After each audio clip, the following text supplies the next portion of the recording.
সোমবার মহারাজগঞ্জ বাজার সংলগ্ন এলাকায় এক পরিযায়ী শ্রমিককে ছুরি দেখিয়ে ২০০০ টাকা ছিনিয়ে নেওয়ার ঘটনায় আটক অভিযুক্ত যুবক। মঙ্গলবার অভিযুক্ত যুবককে রাজধানীর শিববাড়িতে বেঁধে রেখে গণধোলাই দিয়ে পুলিশের হাতে তুলে দেওয়া হয়। ঘটনার বিবরণে জানা যায়, অভিযুক্ত যুবক সাগর ঘোষ তার সঙ্গে লক্ষ্য ও কুডু নামে দুই যুবককে সঙ্গে নিয়ে যায়।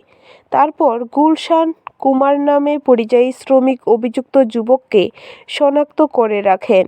মঙ্গলবার সকালে অভিযুক্ত সাগর ঘোষকে আটক করে গুলশান কুমার নামে সেই পরিযায়ী শ্রমিক।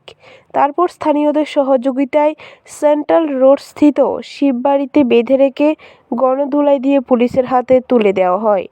অভিযুক্ত সাগরের বাড়ি বনকুমারী এলাকায়।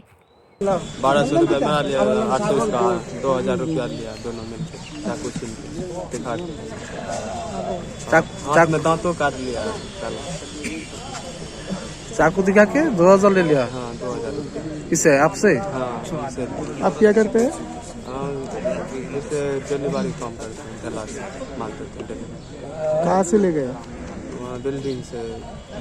जगह का नाम? हाँ आप कहाँ पे थे? कल रात कहाँ पे थे आप? वहाँ दुकान से आ रहे थे काम करके, जा रहे थे बाहर। गोल बाजार। दोनों जन जा रहे थे बाहर। ব্যুরো রিপোর্ট, খবর ত্রিপুরা।